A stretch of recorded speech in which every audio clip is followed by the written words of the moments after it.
donc Waly Diouf Bodiang ci option boobu rek la nekk ak Guy Marius Sagna li ñu leen waxoon seen ndaje boobu keroog ndaje politique boobu par rapport ak ci affaire étudiants yi loolu moom moo annoncé li xew après parce que bu xale yi meree loo xam ne li ñuy laaj seen droit la. nga daan leen ay kenn du ma santage ak yooyu au lieu nga xool noo leen defalee man je crois que yow yaa ngi préparé wu coow Mambay te ñoom ñëpp boobu ngeen waroon taxaw wax xoddee ko bala ngaa lakkale doo bàyyi ba jaan romb nga topp watit ba di dóor Mambay fondamentalement lii la te dafa méngoo ak yow Waly Diouf Bodiang li ngay wax bi ngeen faloo ba tey yow waxoo dara luy jur jàmm bi ngeen faloo ba tey xuppaate rek nga nekkee fii ak menacé ak loo xam ne boo waxee ba pare sax ñu laaj tax ak kii mooy le directeur général du port autonome de Dakar.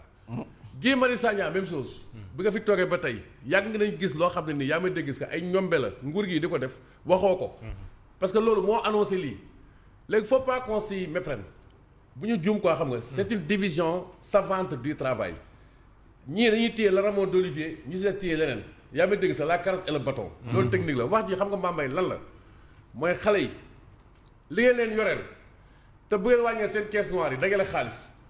oto yi ngeen waroon jënd pour député yi ngeen renoncé ci dagale xaalis pour que bi ngeen nekkee di alourdir le train de vie de l'État loolu lépp ça devait vous permettre d'amasser beaucoup d'argent que vous devez rediriger vers la satisfaction des besoins des demandes des étudiants. mais Guy Marius Sagna ne il faut réforme am en tout cas moom ni mu. waaw léegi réforme. mais réforme. il soutient. non waaw non moo tax may na xam nga dama comprendre lu mu wax réforme boobu noonu est-ce que ça emporte l'adhésion des étudiants est-ce que ñi ngay defal réforme ñoom d'accord nañ yow ci réforme bi ngay def wala déet. étudiants yi loolu la ñuy wax nee nañ lépp lu ñuy def. pour ñoom te impliqué wu ñu leen si dañ ko def contre ñoom. dañ ko def contre ñoom mais quand vous n'êtes pas à table vous êtes au menu loolu c'est un principe xam nga. donc les étudiants s'ils n'étaient pas à table force ils étaient au menu. voilà loolu question de bon sens la. tout ce qui se fait en ton absence se fait contre toi. léegi même bu réforme amoon sax laa wax mais réforme dafa am ay modalités d'application da nga koy différer di ko def sur le temps ndànk xam nga ndànk ba mu dugg mais doo tëb rek lay cëpp de manière brusque et brutale comme ça nga imposer benn réforme et puis wax ji yëpp du loolu xam nga lan la moo lan mooy wax ji li xew ci université bi c'est un précédent dangereux yaa may dégg que il faut qu'on nous dise si nous sommes dans le Zaïre de Mobutu le Sénégal ne saurait être le Zaïre de Mobutu bàyyi nit yaa may dégg que di toog ñuy dal seen kaw di leen sànni ay grenades lacrymogènes di leen torturer de manière barbare de manière moyenâgeuse dem bay fëgg bu néeg yaa ngi dégg chambre yi dañoo am droit ay sénégalais lañ ñu ne commissaire de police yeeg Ousmane Sonko ak Bassirou Diomaye Faye ñoo fi yem suñu ndodd bii dañu toog ay nit dañu dóor kese de loolu mënut a continuer nañu wax ci àll kala ji ñu li yemal ko fii parce que bi ngeen faloo ba tey nappe rek ngeen fi nekkee di xuuxal nit ñi ba kenn du wax lu ñu war a wax position may ñu wax ko dinañ ko wax ba géej ci fer yaa may dégg quoi que cela puisse coûter il faut que loolu ngeen xam ko ëpp leen fi fit kenn ragalul leen fi Mambay nit ñi wax ji dañ koy wax quoi mu jeex mais fee yu am ni fii Sénégal nii quoi xam nga yow li di depuis 1968 laay lire ay archives mais da nga ko mës a gis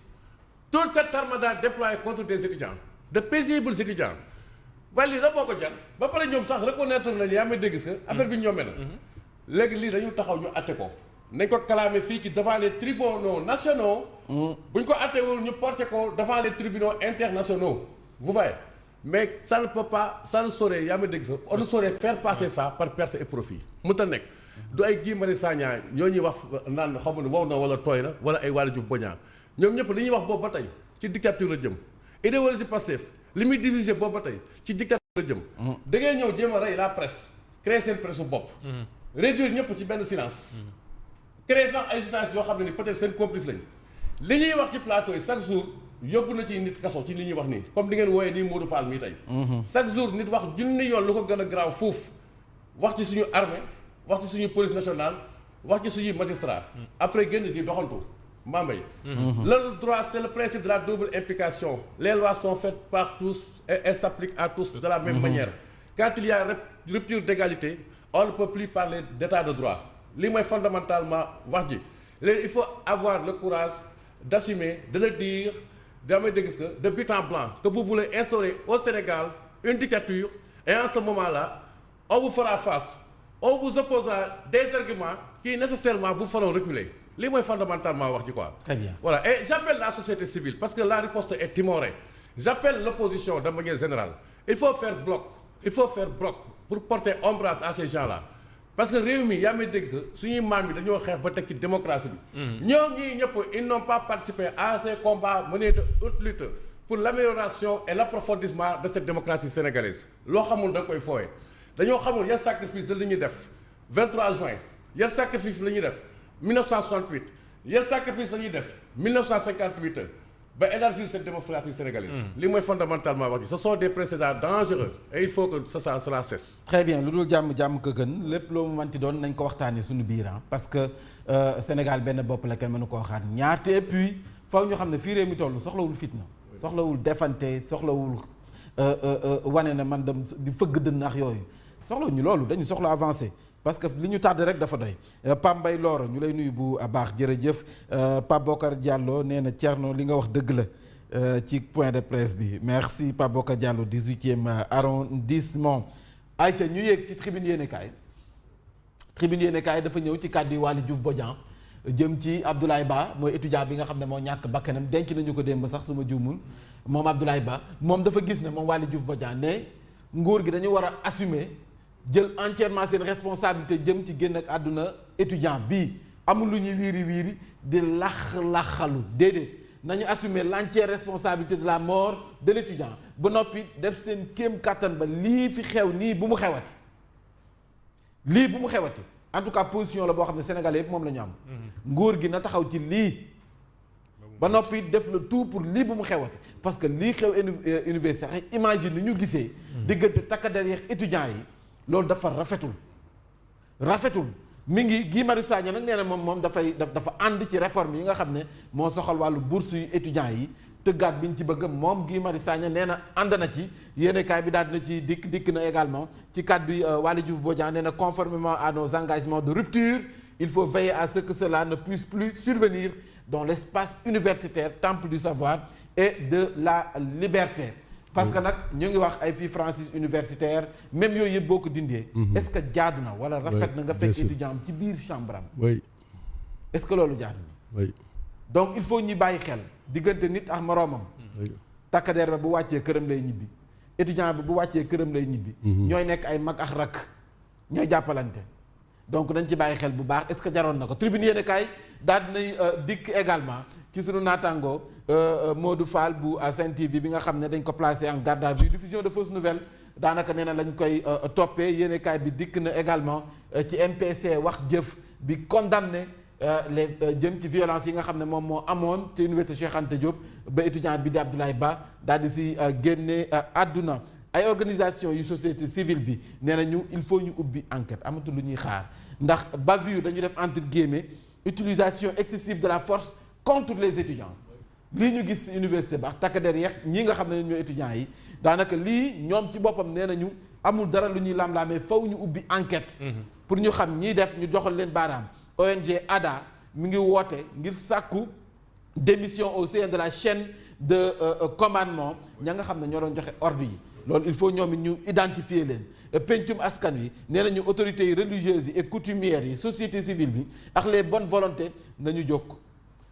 ngir sàkku woote jàmm ci diggante étudiants yi ak nguur gi téeméer ak juróom-benn maanaam 106 étudiants yi ñu interpellé lors des affrontements mujj nañu leen a bàyyi gannaaw ba ñu leen dégloo loolu la ñu wax donc affrontement recouvre la liberté après audition nee na ñett rek dañ ci téye pour le moment ndax dafa am lu ñuy vérifier ñettee étudiants rek ñoo si des mais 106 yëpp mujj na leen ñu bàyyi kii nga xam ne mooy avocat Farba Ngom nee nañu nag dinañ porter plainte Yacine Fall violation yu bari la def jëm ci seen client bii di Farba Ngom dinaa ci dikkaat coowal Pape Cheikh Adjibi Dramé ak nag li nga xam ne fii la tollu exécution d'une délégation judiciaire démb jëlee nañ leen ca kaso ba yóbbu leen seen i kër perquisition yi nga xam ne jot nañu ko def lépp dafa bokk ci l'enquête bi ñu noppee it delloowaat nañu leen seen i kër sa kaso ba donc liggéey bi mi ngi wëy sunu naataangoo la Georges Déthié Diop démb moo defoon sax RFM matin mujj génn àdduna ci bëccëg bi yéen kaay groupe des médias di ko jaal nee na ab malaise daanaka moom moo ko yóbbu malaise mooy cong bu nga xam ne moom la amee moom moo ko yóbbu Vox Populi dafa ñëw ci Yacine Fall daanaka nag avocat yu Farba yi dañu ko teg bët ndax nee nañu faw ñu yóbbu ko ci yoon clamé ko mi ngi nii les avocats de Farba Ngom annoncent une plainte contre le garde des Sceaux li ñu koy visé nee nañ un point de presse boo xam ne da ko def ci en 5 minutes 7 violations de loi et de la constitution def na ko la république est à terre déplore maître Youm nee na ci 5 minutes yooyu rek 7 salfaañe violation de la loi moom Yacine Lo def na ko nee nañ nag li ñu koy toppee ñoom Yacine Fall mooy elle est visée pour différentes violations droit à l'image benn à l'intimité ñaar au secret ñett à la vie privée ñeent données personnelles et correspondance en plus donc de la mise en danger de la vie d'autrui lii yëpp la ñu dajale boole seen enveloppe ne Yacine Fall il faut ñu yóbbu ko ci yoon moom ministre bi yéenekaay bi daal na ci dikk maître Antoine Beng la collision du pouvoir exécutif et du pouvoir législatif neutralise l'indépendance de la justice loolu moom mooy xalaatam maître Abou Dialy Kane moom dafay dénoncer rupture entre Tahirou Sarr ak Farba ndax nag bu fekkee dañu jàppandoo Tahirou Sarr ak Farba te ñu bokkoon si li ñu leen doon jàppee bu ñu bàyyee Tahirou Sarr waral na mën a bàyyi ki nga xam ne moom mooy Farba en tout cas loolu maître Abou Dialy Kane moom lay dénoncer njiitu réew mi président de la République démb ci dajam conseil des ministres ba dikkaat na ci